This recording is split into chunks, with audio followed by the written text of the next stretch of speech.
Nilabas na ang mabigat na dahilan ng hiwalayan ni Derek Ramsey at Ellen Adarna, at kilalanin ang isang artista na naging bad influence ni Ellen kaya naghiwalay ang dalawang celebrity.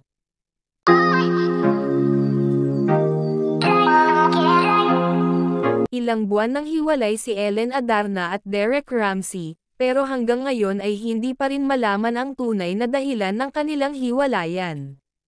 Pumutok ang balitang naghiwalay na ang dalawa, matatandaan buwan ng September maraming nakapansin na hindi na magkasama si Derek Ramsey at Ellen Adarna sa isang bahay. Itinanggi ulit ng inactive actor na si Derek Ramsey ang isyong hiwalay na sila ng kanyang asawang si Ellen Adarna.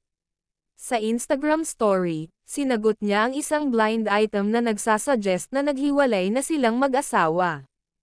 "I'll just keep it very simple.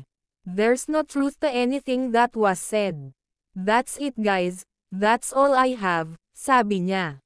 Matagal nang pinag-uusap ang hiwalay na sila dahil base sa mga post ng mag-asawa, hindi sila magkasama sa bahay. Malayo sa mga ipino-post nila noon na masaya at nagkukulitan kasama ang kanilang anak. Hindi ito ang unang pagkakataon na nag-deny si Derek sa kanyang social media account tungkol sa kanila ng misis niya.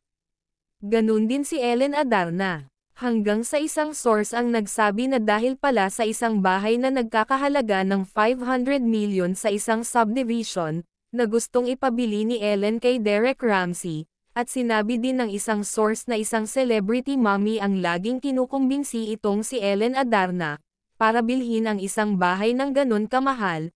Una na din napabalita na may isang celebrity umano na isang kaibigan ni Ellen na isang bad influence sa kanya, at ito din daw ang naging dahilan ng kanilang hiwalayan.